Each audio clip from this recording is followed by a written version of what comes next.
There goes. Okay, so I know I already made a video about this. And it was more around the time when something like this happened. One of my friends killed themselves. And I was mostly upset because I was best friends with somebody who was best friends with him. And I knew him a little bit. I didn't know him really well, but I didn't know him just a little. We actually almost got into fights a few times, like knife fights at church, so that's great. But I wanted to talk about people who want to kill themselves. Depression is definitely a thing that is very hard to conquer, same as cutting, and anxiety is also very hard to conquer. But suicide is never the answer. I've tried to commit suicide countless times. Countless. There was only about 2 times where I was absolutely serious. I had it all planned. And yes, I did write a note, but I was ready to do it. The first time was about in 6th grade.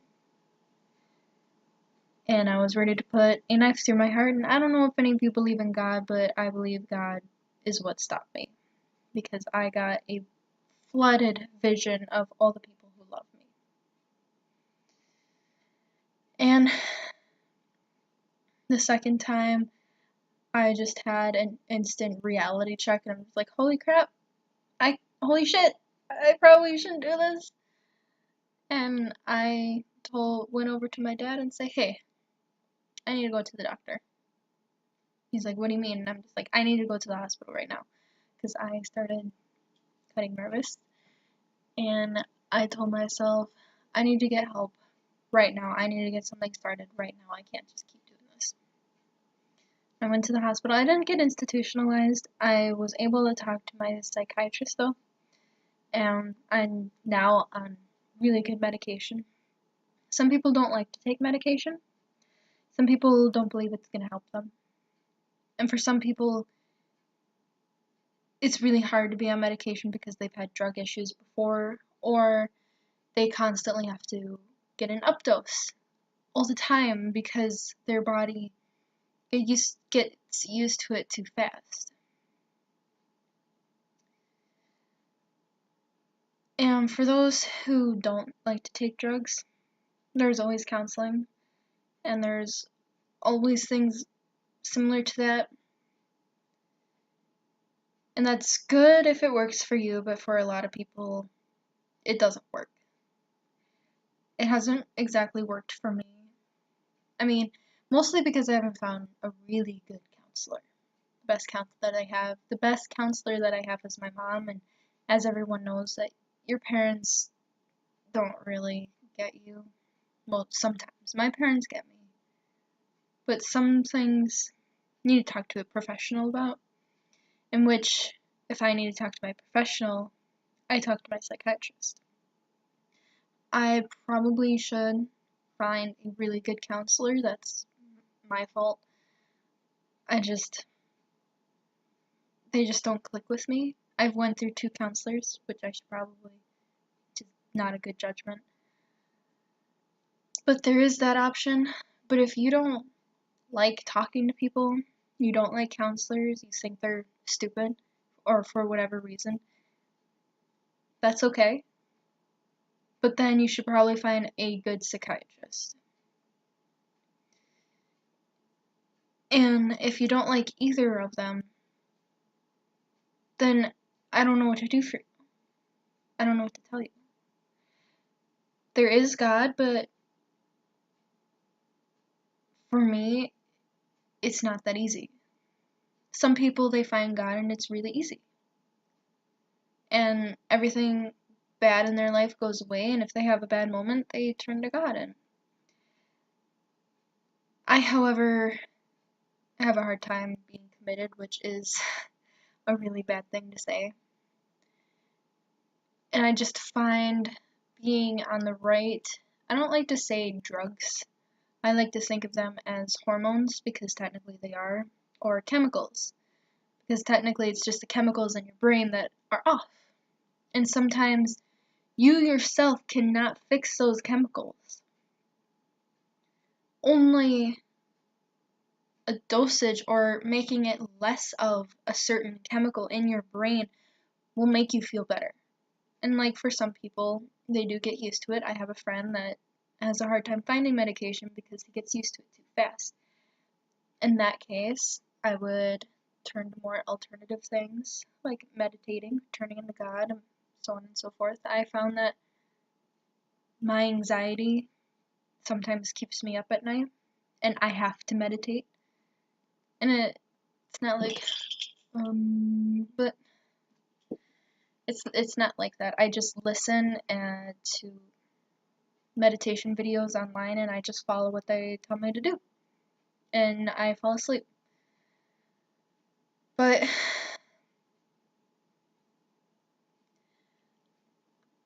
that's pretty much what I would do if you were hurting like that. Definitely talk to someone, and if you're the type of person who is shy to talk to their parents, thinks that your parents don't understand, they do. They really do. My dad was in the army for 3 years. He was stationed in Hawaii, and I think he has PTSD, and he is depressed a lot. He doesn't go to counseling, and he doesn't take drugs, but he does understand what I'm going through, and same as my mom. My mom has been through exactly what I've been through. Friends, relationships, so on and so forth.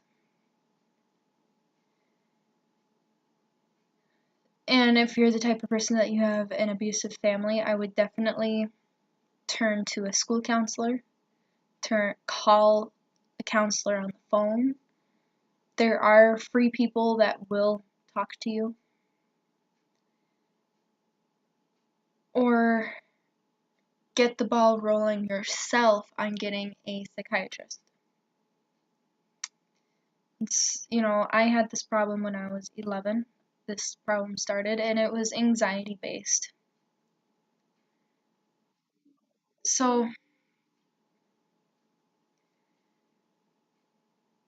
when you're 11 years old, you can't do a lot, especially if you have abusive parents. And when you are 11 or around that age, you do not feel like that your parents understand you at all, and nobody does.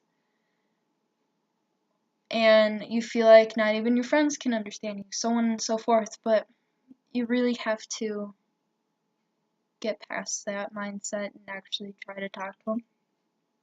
Even if they are abusive, I would still try and talk to them, but do not bring up that they are abusive and that's the reason you're depressed. Just tell them, hey, I think I need help. I need to talk to somebody, a professional, about these things that are happening in my life. I've just been having these thoughts, and if they ask you why, say, I don't know. Sometimes some people just get these bad thoughts just because. I know I did. Or do. So if you are going through something like that, definitely get help. Talking to people online does work, but it can also make things worse. If you watch the Gabby show, I don't know. Sometimes if you isolate yourself online to only talking to people online, you will find people that understand you and you can talk to and you can tell your secrets to, so on and so forth. And it feels like a safe place, but then you do not become social and you break yourself off to the people in your real life. You do not realize that you're doing it, but you will eventually. That's why I don't have a phone. I only have a laptop because it takes too much time from my social life, and it makes me depressed. And there is statistics on social media that social media makes people more depressed, gives them more anxiety. So that would be another option, is limit yourself from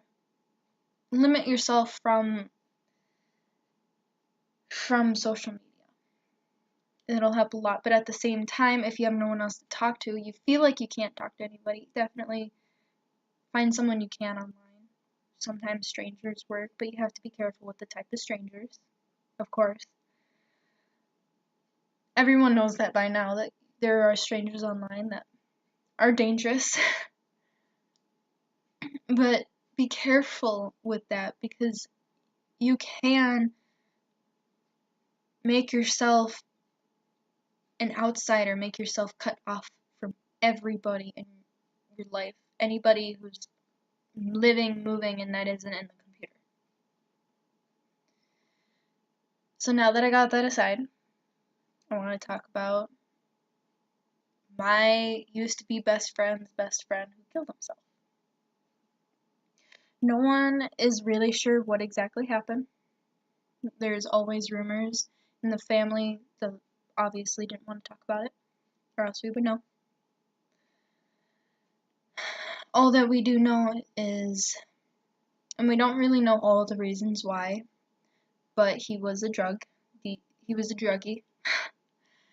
He dealt drugs, he did drugs, and it wasn't just weed, it was many other things. My used to be best friend used to take his secret pills,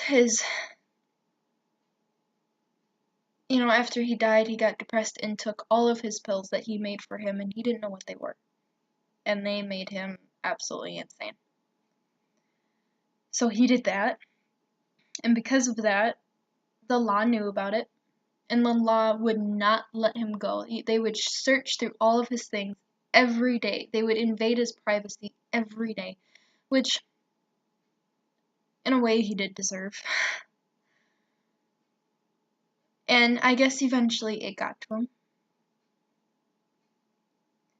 And there must have been more things that was going on, because for most people, having the police on you, well, for most people, that wouldn't be the only reason that you would kill yourself. For most people, it's more than one reason. It isn't just your abusive family, it's because you're getting bullied at school. It isn't just because you're getting bullied at school, it's also because your friends stop talking to you, or your friends are not with you anymore, or your boyfriend broke up with you. There's a lot of things that pile on with each other and gives you depression. There's more than one reason why people kill themselves. And if it is only one reason, then it was most likely that they were selfish. And I hate it when people say that, when people kill themselves, that they're being selfish. Because a lot of people, including myself, will think about the family that they're leaving behind. And I would suggest that to anybody who wants to do that. Write down all the people who you love, all the people that love you. And then write down all the people that you love. And just look at that list. And then think about what would happen if you left each individual person. And then think about even the persons that aren't on that list. How would they react? Because if he made that list, I wouldn't be on it, but I was definitely affected. My then best friend went through it, and it rubbed off on me, and it took a toll. I didn't do school for 2 weeks. And that I obviously fell behind, and I ended up with really bad grades. And so there must have been more than one reason why he killed himself. And what made it worse is that he went to school that very same day that he killed himself. rode the bus. It was normal. He usually sits by himself. I wasn't there, however. This is from somebody else telling me these things. But he went to school. He usually sits by himself. And so that wasn't abnormal. You know, they get off the bus. He hangs out with his friends. And he goes to his classes. Well, obviously, sometimes skipping classes to meet up with other people or to do whatever the hell. But one of my other friends at the time told me that he saw him walking through the hall, and he was in gym, and he blamed himself because he should have been in class. And the reason why he also blames himself is because just an hour after he saw him walking through the building from the gym, he was gone. So everything seemed normal. He acted normal. He saw everybody he needed to see, and I think it was his way of saying goodbye to everybody. And it's kind of weird when somebody does that. You don't feel it right away. You don't really realize it until you're actually talking about it. Because in your mind, you still see his face. You still remember how he sounded, remember everything about him, remember the people that he hung out with, everything. But yet, when you really think about it, he's not there anymore. You're not going to see him graduate. You're not going to see him on Facebook with his girlfriend or anything.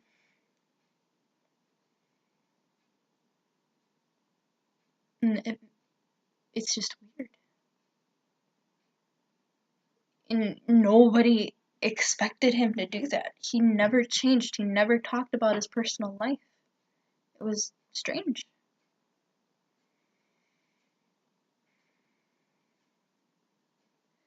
So, that's what I would suggest to people. Just think about that. Imagine if your best friend just disappeared, killed herself, killed her or himself. How would you feel? And then imagine how your friends, even if they're distant, how they would feel. And what made it worse is that very day we had, I think it was a homecoming. No, it wasn't a homecoming, but we had a dance. And nobody seemed like anything happened just a few hours earlier. Which made me very angry. I did talk to somebody, and they were just trying to make it through the night, trying to forget about it. But once I asked them about it, she cried, and she wasn't happy, but she just wanted to get through the night, and I understand that most people would. And the people that I was with, we were upset, but we all talked. We didn't dance, we didn't buy anything, we didn't go crazy, we just stood there and talked, and I met a lot of people that night. And what's disappointing is I can never talk to those people again. And what I hate the most is I didn't know him well, but I knew him. And I was friends with everybody that he was friends with, and I could have been friends with him, which made it even worse. And that is another thing that you should think about. How many people want to be friends with you? And you don't even know because they don't say anything. And also because they think that it'll be weird. Because imagine if somebody went up to you and said, "Hey, I want to be friends with you." That's weird. So nobody's gonna outright say that to you, like, "Hey, I want to be friends with you. How are you?" You know, nobody's gonna do that. So you're not gonna know. And if you're gone, you're never gonna find out who that was, who it is, or anything. Or even if there wasn't anybody wanting to, you know, it's just. And after the school ended, me and my friend were supposed to hang out together. We still did, but there was me, my now friend, my old best friend, and this other guy, and we were all sitting in his room. Not my friend's room, the guy's room. Just in silence. Complete silence. Of course, they were smoking cigarettes, okay? That day I actually got to choose whether or not to smoke weed. I chose not to. Trust me. And I can't handle the smell of weed. I gag. Just an off note. Um, Everyone was just smoking, and my old best friend and all the guys were crying, and I was on the verge of tears. It was really hard for everybody. You don't realize how many friends you have until you're gone. You don't realize how many people care for you until you're gone.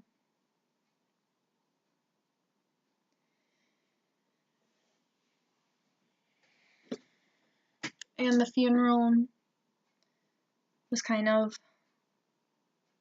awful as well because you don't, like I said, you don't realize how many people you leave behind, how many people actually care about you. And just about the whole high school and middle school was there in this tiny church where there was a funeral, and the family took up like half the church as well. So that place was packed. There was nowhere to move. A bunch of us were standing outside of, the worship area, I guess, where he was, and, just crowded up the doorway trying to listen. And people were, I think, in the lunch part of the tiny church trying to listen as well. I'm not really sure. But there was people everywhere. Just because of one person. So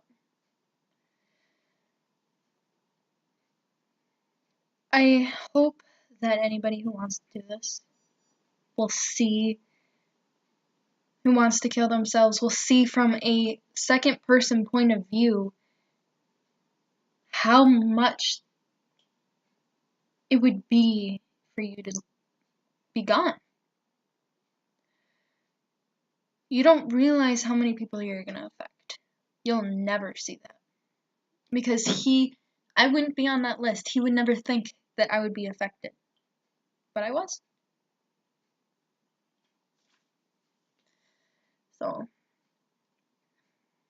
And his name was Austin. I don't know his last name. I'll leave his picture as the thumbnail. But if you're going through something like that, I would definitely get help, no matter what's going on. Even if your counselors hate you, even if the principal hates you, even if the whole school hates you, you have to talk to somebody, even if they hate you, even if the teacher hates you. You need to step her aside and say, hey, I'm going through a hard time, because if they don't help you, they can go to jail, and you can tell the principal or whatever. You can call the school board. You can call the flippin' state and tattle on that teacher for not helping you. Even if they hate you, you should talk to somebody. Because teachers and counselors are there to help you. And if they treat you bad, you can tell the state, you can tell the principal, you can tell the school board, you can tell just about anybody who is higher power than she is or he is, because that's their job. talk to somebody.